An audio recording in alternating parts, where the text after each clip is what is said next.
Hello, everyone. My name is Tanisha Mobley, and I'm going to be giving you my expert opinion regarding treatment for schizophrenia.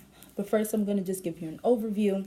For anyone who doesn't know, schizophrenia is a neurodevelopmental disease that is caused by dysregulation of chemicals within the brain, specifically linked to dopamine, glutamate, and serotonin receptors. Dysregulation meaning that there can be an influx or a deficit of those chemicals in the brain that can alter how the brain works. The age of onset is between 18 and 25, which makes it a very unique disease. Mostly because the prefrontal cortex is not fully developed until the age 25. So many researchers and scientists believe that that is a targeted area in the brain, that any type of disruption in that area can give you signs of schizophrenia. So there are a slew of different symptoms that are associated with schizophrenia, both positive and negative. Positive meaning that they were added on top of your current characteristics, and negative meaning that it made your current characteristics lack. So positive would be adding psychosis or hallucination, delusions, incoherent speech, all that good stuff. Negative symptoms being not being able to speak clearly. Your mental creativity has lapsed. You have loss of motivation, loss of interest in different things, and you're unable to maybe take care of yourself, and you're socially withdrawn. So, as I said, those are a whole bunch of different symptoms that can be associated with the dysregulation of those chemicals within the brain.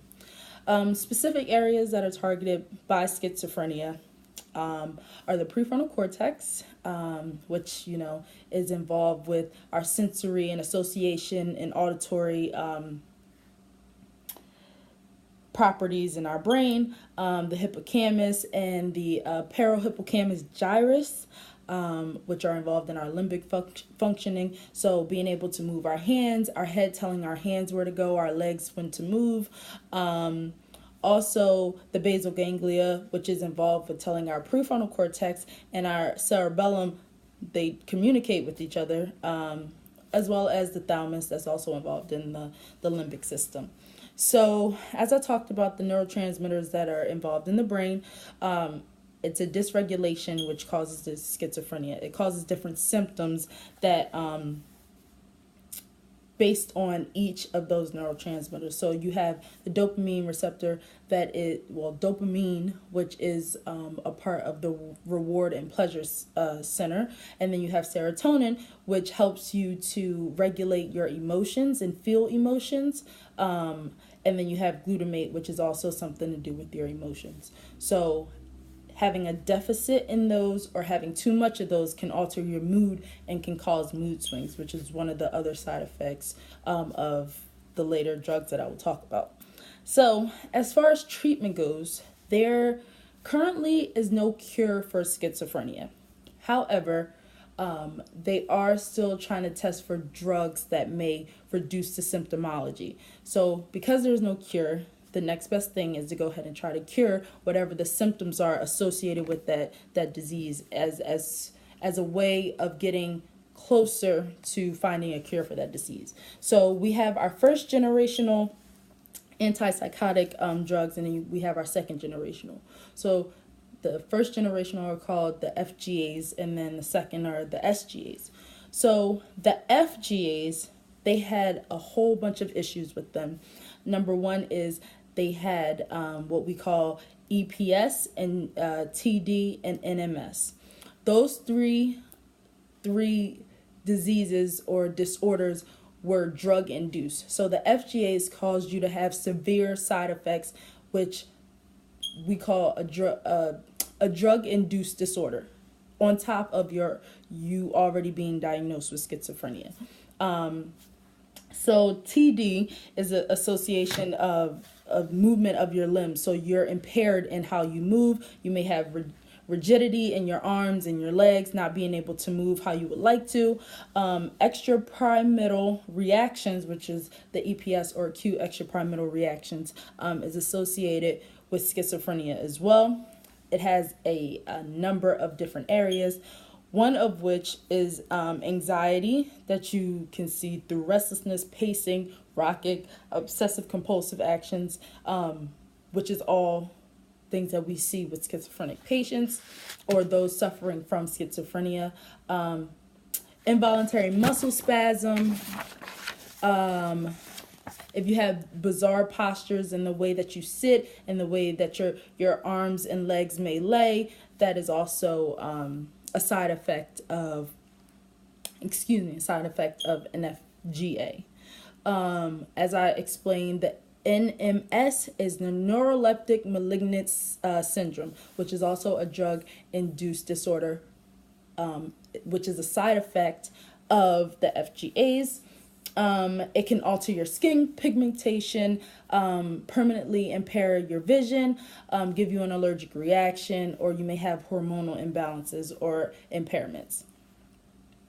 SGAs, they are seen as the next step up. So SGAs totally overcome or they try to undo what the FGAs did. So that was take away the occurrences of the EPS that we talked about, the NMS, and the TD. But with these drugs, they had a bit more severe side effects. So these side effects can leave you with extreme weight gain, sedation, a decrease in your threshold for seizures, increased saliva production, and constipation or your urinary retention, which are all high-level side effects. Also with that, it can leave a female infertile and ending her ovulation and menstrual cycle, and also cause a male to have an inability to ejaculate during intercourse. So if, I guess, you balance one over the other, they both have their flaws, and they both can be pretty detrimental to the overall well-being of the client that you're serving. But the FGAs are way riskier than the SGAs. So SGAs, they primarily deal with the serotonin side of dysregulation in the receptor gap, whereas the FGAs deal with the dopamine influx or deficit. And like I said, there aren't any current drugs that treat everything and can cure schizophrenia, but there are a few that are up and coming that are in the trial process. So right now there is BL1020. It does not have an official name yet, but it produces the minimalist amount of the EPS symptoms that I was talking about before, the rigidity in your body. However, it has not been tested on humans, and either way, until we find something that is going to treat schizophrenia in its full form, including symptomology and preventing it from occurring, it will go untreated. And as we all know, not treating schizophrenia in itself or the associated symptoms could lead to death for our clients. So I hope this was informative for you and you can take something away from it. Again, my name is Tanisha Mobley. Thank you for watching.